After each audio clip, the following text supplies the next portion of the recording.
Dear student, best technical academy का online portal में आपका स्वागत है। मैं हूं इंजीनियर विकास कुमार और आज के क्लास में हम लोग आर्मेचर रिएक्शन का पार्ट 2 पढ़ने वाले हैं। पार्ट 1 में ऑलरेडी हम लोग देख चुके थे आर्मेचर रिएक्शन होता क्या है बताइए। पढ़े थे हम लोग the effect of armature flux on main field flux is called armature reaction, जिसका 3 इफेक्ट था। एक आपका cross magnetization effect of armature reaction, एक डीमैग्नेटाइजेशन इफेक्ट था और एक क्या था, मैग्नेटाइजेशन था। इसमें हम लोग अब हम पढ़ेंगे कि आर्मेचर रिएक्शन अगर यूनिटी पावर फैक्टर पर कैसा होगा। Armature reaction at unity power factor, ये हमारा पहला। दूसरा हम करके बात करते हैं, ये जो बात करेंगे कि आर्मेचर रिएक्शन कैसे कैसे हो सकता है। Effect of load, effect of load on armature reaction, armature reaction, effect of load and nature of load, effect of nature of load on armature reaction पर क्या प्रभाव पड़ेगा नेचर ऑफ लोड का। सबसे पहला हम लोग बात करते हैं कि armature reaction at unity power factor. सबसे पहला क्या बात करेंगे सर? सबसे पहला बात कर रहे हैं armature reaction at unity power factor. Unity power factor कब होता है बता दो आप ही? जब प्योर रेजिस्टिव लोड होता है, तब कब होता है बताइए? जब प्योर रेजिस्टिव लोड होगा। यानी नेचर कैसा है बताइए? Pure resistive load. इस केस में कैसा आर्मेचर रिएक्शन होगा? अब देखना है, हम लोग ऐसा जानते हैं चाहे कहीं भी ये ट्रांसफार्मर हो या फिर कहीं भी वेक्टर डायग्राम बनाए होंगे, ये ईएमएफ जो होता है, मान लीजिए मेन फ्लक्स फाई है, ईएमएफ क्या होता है 90 डिग्री से क्या करता है, लैग करता है सर। अब देखिए हमारा ध्यान दीजिए, अब हम बात करते हैं कि 90 डिग्री लैग करना मतलब क्या। ये भी देखो 90 डिग्री लैग कर रहा है, ये भी 90 डिग्री लैग कर रहा है, ये भी देखो 90 डिग्री लैग कर रहा है। बात समझना, लैग करना मतलब क्या हुआ बताइए? घड़ी के सुई के दिशा में बाद में आना, घड़ी के सुई के दिशा में बाद में आना। तो इसमें भी देखो ईएमएफ बाद में आ रहा है, इसमें भी देखो ईएमएफ बाद में आ रहा है। ये दोनों सेम ही मीनिंग है, ये फाई है और ये वाली ई है, ई भी डायग्राम सेम ही है, कोई अंतर नहीं है। जो घड़ी के सुई के दिशा में बाद में आता है उसको क्या बोलते हैं? लैग करना। और ये जो ईएमएफ जो होता है से हमारा मेन फ्लक्स से 90 डिग्री क्या करता है, लैग करता है। क्यों ऐसा करता है सर? क्यों ऐसा करता है 90 डिग्री लैग? क्योंकि हम लोग ऐसा पढ़े हैं E बराबर कितना पढ़े हैं, ND∅dt। और इसको अगर मान ली कि फाई बराबर यदि φm sin मेगा टी होगा, इसको डिफ्रेंशिएट कीजिएगा तो क्या होगा बताइए? cos मेगा टी होगा। cos मेगा टी होगा तो कितना डिग्री का फेज शिफ्ट होगा? sin 90 डिग्री माइनस थीटा बराबर क्या, cos थीटा। यानी 90 डिग्री का फेज शिफ्ट होगा। यानी कि बोल सकते हैं कि ये जो होता है ईएमएफ जो होता है मेन फ्लक्स से कितना डिग्री लैग करता है सर? तो 90 डिग्री लैग करता है, ऐसा हम लोग जानते हैं। The EMF induced in armature is, या किसी भी के कारण से, the EMF induced in armature is lag LAGG है, lag behind main flux by कितना डिग्री सर? 90 डिग्री। अब देखिए यदि हमारा मेन फ्लक्स फॉर एग्जांपल ये होगा तो ईएमएफ कौन सा होगा? ए वाली होगा सर। और हम लोग ऐसा जानते हैं कि ईएमएफ जो होता है, आर्मेचर करंट जो होता है, प्योर रेजिस्टिव लोड में वोल्टेज तथा करंट क्या होता है, सेम फेज में होता है। अगर हम बात करेंगे इन कैसा लोड हम लोग पढ़ रहे हैं, प्योर रेजिस्टिव लोड या unity power factor, in pure resistive load the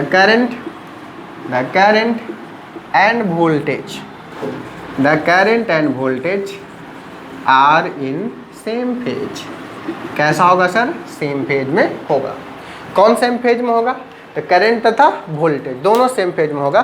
तो जिधर मान के चलो कि ईएमएफ होगा उधर ही क्या होगा बताओ? करंट होगा, तभी ना आपका दोनों सेम फेज में होगा, दोनों सेम फेज में। ऐसा क्यों हुआ सर? ऐसा क्यों हुआ कि जिधर आपका ईएमएफ है या वोल्टेज है, ई है और या फिर भी है, उधर ही क्या है बताइए आपको? आई है, सेम फेज में। ऐसा है। ये हमारा दूसरा केस हुआ, ऐसा हम लोग बात की, इसको हम लोग फिगर में क्या किए, इंप्लीमेंट किए। नेक्स्ट बात कर सेम फेज में, मतलब क्या, एक ही डायरेक्शन में। अब वेक्टर को तो हम पैरेलल शिफ्ट कर ही सकते हैं, इस वेक्टर को चाहे इसके इसी के ऊपर हम लोग शिफ्ट कर सकते हैं, कोई इशू नहीं है।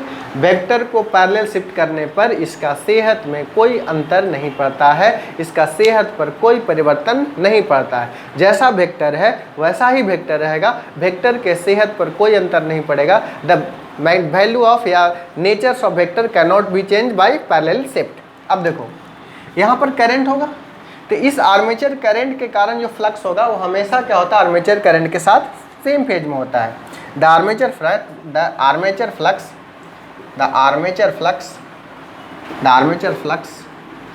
Are in same phase with armature current, यानी कि जिधर आर्मेचर करंट होगा आइए उधर ही क्या होगा, आर्मेचर फ्लक्स होगा। कितना बात समझ में आया? यानी कि आर्मेचर फ्लक्स का जो डायरेक्शन होगा वो भी क्या होगा बताइए, इसी डायरेक्शन में होगा, इसी डायरेक्शन में होगा फाइल। हमको आर्मेचर रिएक्शन का इफेक्ट को हम लोग जानना है कि कैसा नेचर होगा। तो आर्मेचर रिएक्शन क्या बोलता है, the effect of armature flux on main field flux is called the armature reaction. तो यहाँ से बताओ, यहाँ जो है से नेचर कैसा है बताओ, ये मेन फ्लक्स कैसा है सर बता दो। मेन फ्लक्स आपका इधर है, मेन फ्लक्स आपका इधर है, ये जो है आपका मेन फ्लक्स है। आर्मेचर फ्लक्स क्या है बताइए, इस डायरेक्शंस में ऐसे फाई है, तो क्या कर रहा है बताइए, क्रॉस कर रहा है ना।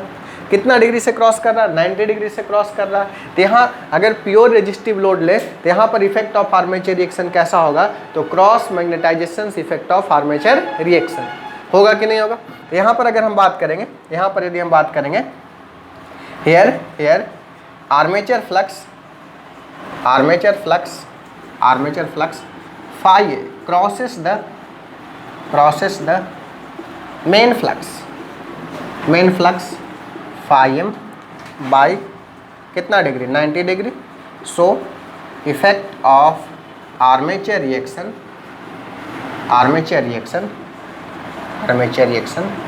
Is cross magnetization. कैसा होगा सर, इज क्रॉस मैग्नेटाइजेशन, जिसको हम लोग बोलेंगे cross magnetization effect of armature reaction, CMEAR। इस तरीके से बात करेंगे। तो यहाँ पर अगर आपसे क्वेश्चंस में पूछे कि armature reaction unity power factor पर कैसा होता है, तो आपका जवाब क्या होगा सर, क्रॉस मैग्नेटाइजेशन इफेक्ट होता है ओनली।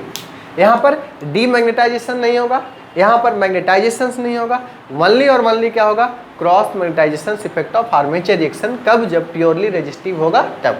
यहाँ तक बात क्लियर है, इसको नोट कीजिए। हम दूसरा केस लेकर के बताते हैं आपको क्या होगा।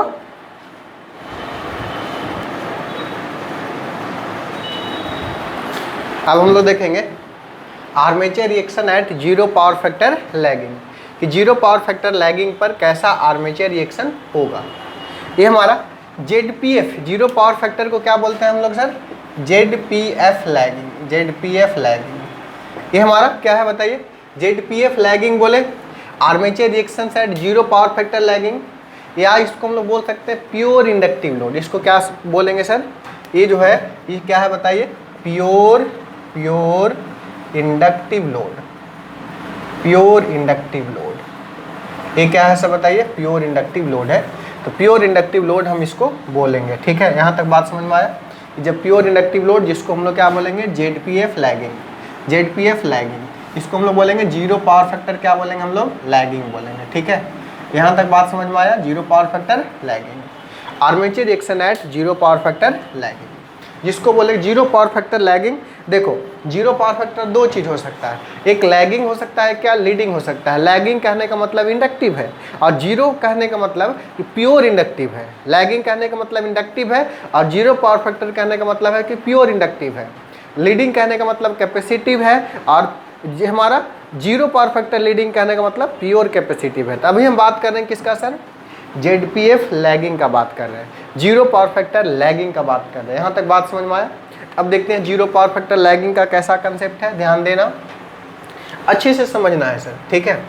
अब हम लोग ये पहला केस तो हम लोग जानते हैं कि EMF जो होगा इंड्यूस्ड होगा ये मेन फ्लक्स से क्या होगा 90 डिग्री क्या करेगा, लैग करेगा। हम लोग ऐसा जानते हैं द EMF, ऑलरेडी हम लोग पिछले केस में देखें, the EMF induced in armature, the EMF induced in armature is lag behind flux by कितना डिग्री सर, 90 डिग्री। ये 90 डिग्री है, इस तरीके से हम लोग मान लिया जाए। ये फाई है सर, और ये ऐसा, ये क्या है बताइए, EMF है। ये दूसरा अब हम बात करते हैं, ये कैसा नेचर से बता दो आप ही, कैसा नेचर से। ये जो फाई जो है से कौन सा फ्लक्स है सर, ये मेन फ्लक्स है।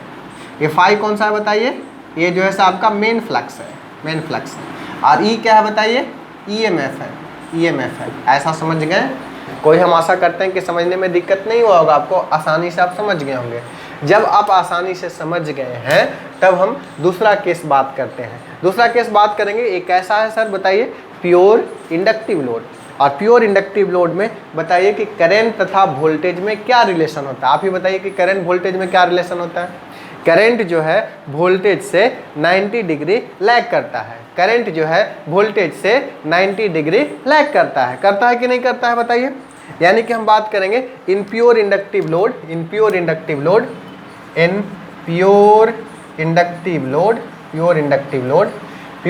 लोड या फिर ZPF लैगिंग बोले, जीरो पावर फैक्टर लैगिंग बोले, ये दोनों का मतलब सेम है। लैगिंग द करंट, कौन सा करंट होगा, armature current. The current lag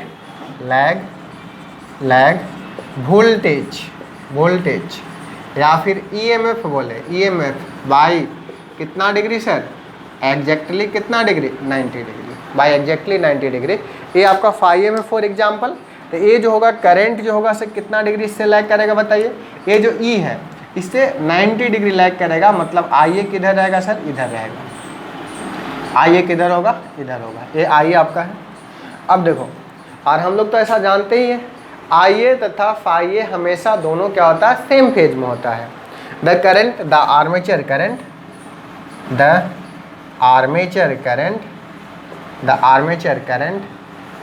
and armature flux are in कैसा होगा सर बता दो, सेम फेज में होगा। सेम फेज में होगा मतलब फाई किस डायरेक्शन में होगा बता दो, इसी डायरेक्शन में होगा। अब देखो तो आप ही देखो कैसा नेचर्स हो गया। ये जो है आपका मेन फ्लक्स जो है आपका किधर है, मेन फ्लक्स जो है आपका फाई एम जो है आपका इस डायरेक्शन में, फाई एम इस डायरेक्शन में आपका फाई एम, ये जो है आपका फाई एम इस डायरेक्शन में मेन फ्लक्स है। आर्मेचर फ्लक्स किधर है सर, इधर है। अब बताओ तो क्या हो रहा है, फ्लक्स स्ट्रेंथ घट रहा है कि बढ़ रहा है बता दो।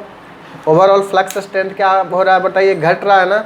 यानी कि इन दिस केस क्या होगा बताइए, in this case flux strength decreases. Flux strength क्या हो रहा है बताइए, decreases. Hence effect of armature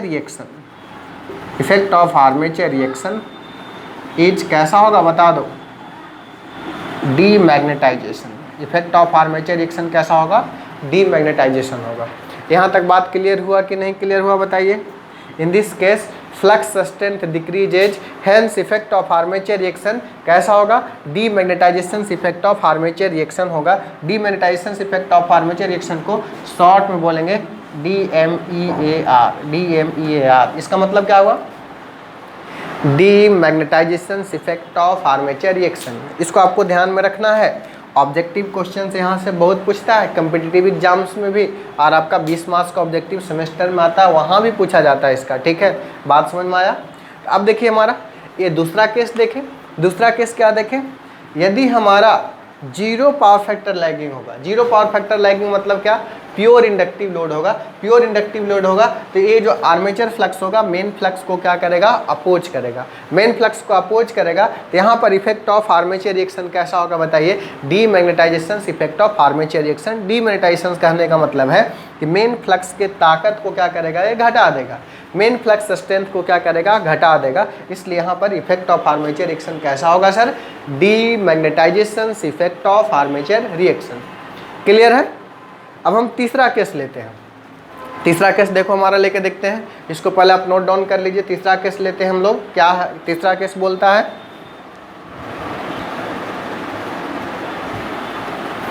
चलिए अब तीसरा केस बात करते हैं हम, ठीक है। तीसरा केस क्या है, ध्यान देना। तीसरा केस है अगर प्योर कैपेसिटिव लोड होगा तब कैसा आर्मेचर रिएक्शन होगा। तीसरा हमारा केस है, तीसरा केस है effect of armature reaction, armature reaction at zero power factor leading. Zero power factor leading या ZPF लीडिंग बोलेंगे, उसको प्योर कैपेसिटिव लोड बोलेंगे। तीसरा हमारा क्या है, आर्मेचर रिएक्शन। तीसरा जो है से आपका armature reaction, armature reaction at कैसा होगा सर बताइए, प्योर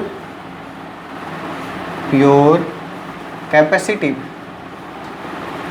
या फिर बोल सकते हैं at zero power factor leading, at zero power factor leading, zero power factor leading, जिसको ZPF लीडिंग बोलेंगे, ZPF लीडिंग बोलेंगे, या फिर इसको बोलेंगे प्योर कैपेसिटिव लोड, या फिर क्या बोलेंगे, प्योर कैपेसिटिव लोड। इसको क्या बोलेंगे हम लोग, प्योर कैपेसिटिव लोड। क्लियर हुआ सर यहाँ तक बात कि नहीं क्लियर हुआ बताओ। बिल्कुल क्लियर हो गया। इसको हम लोग प्योर कैपेसिटिव लोड हम लोग बोले। नेक्स्ट बात करते हैं, ध्यान दो, नेक्स्ट बात करते हैं। देखो armature reaction at zero power factor leading, या फिर बोलेंगे क्या, ZPF लीडिंग, ठीक है, ऐसा बात करेंगे। अब देखो हम लोग तो ये जो केस देखे हैं, कौन सा केस देखे हैं बताओ, कि EMF जो इंड्यूस्ड होता है, EMF इंड्यूस्ड जो होता है मेन फ्लक्स से कितना डिग्री सर, 90 डिग्री क्या करता है, लैग करता है। द EMF इंड्यूस्ड जो होता है, the EMF induced is lag main flux by 90 डिग्री। द EMF induced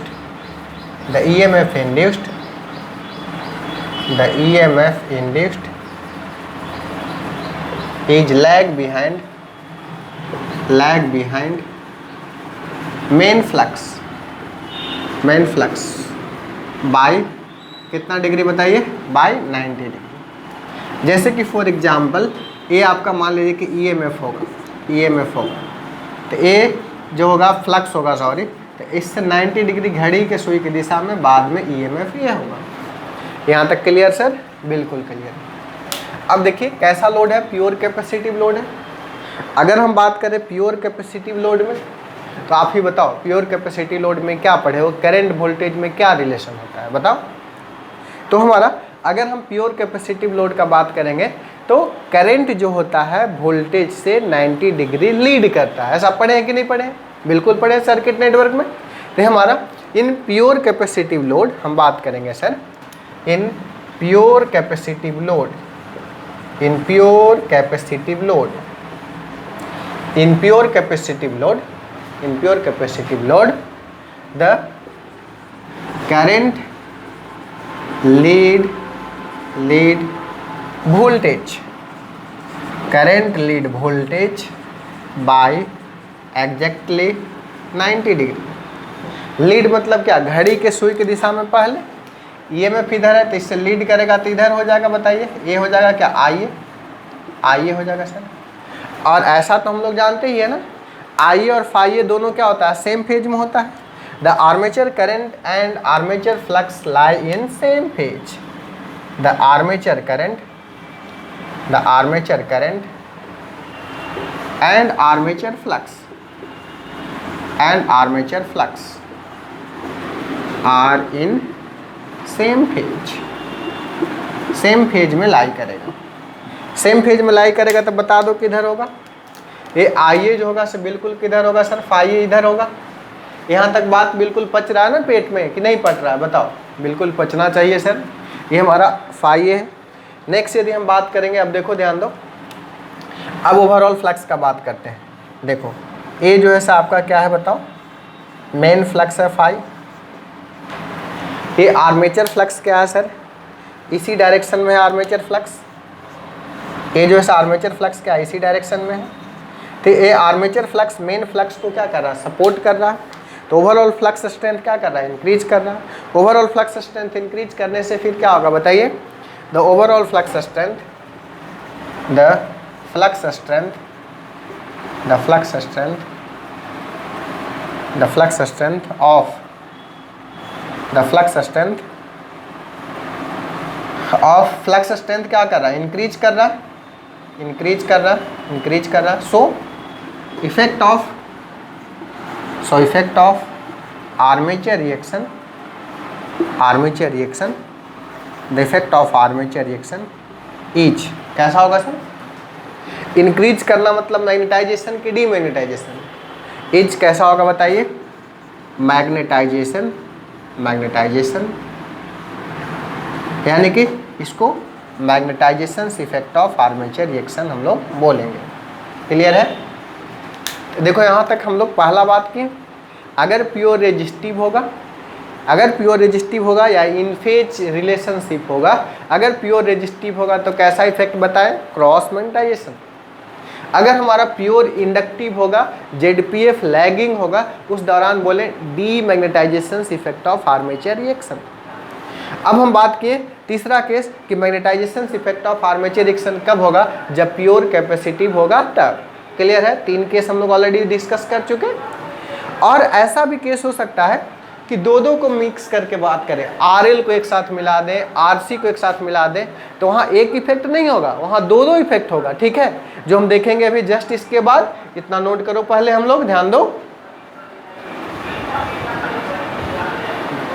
इतना नोट करने के बाद हम लोग जस्ट इसके बाद एक और पार्ट 3 बना रहे हैं। ठीक है, जस्ट बनाएंगे हम पार्ट 3। तो पार्ट 3 ज़्यादा बड़ा लेक्चर्स बनाने से आपको डाउनलोडिंग में भी थोड़ा ज़्यादा MB लगता होगा, क्योंकि ऑलरेडी 25 मिनट तक का वीडियो 4 GB का मेरा हो जाता है। ठीक है, 4 GB का हो जाता है।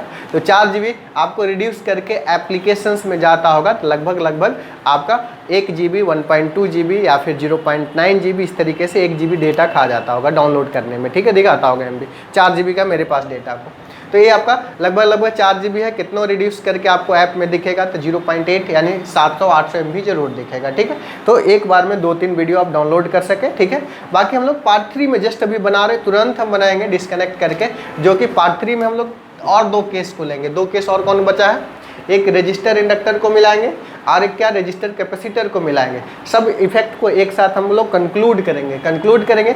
फिर उसको हम लोग, अगर हम बात करें भी जनरेटर का बात करें, हम मोटर के केस में भी हम लोग पढ़ लेंगे क्या होता है। तब तक के लिए हम लोग नेक्स्ट लेक्चर में मिलते हैं। इसको आप नोट डाउन कीजिए। Thank you.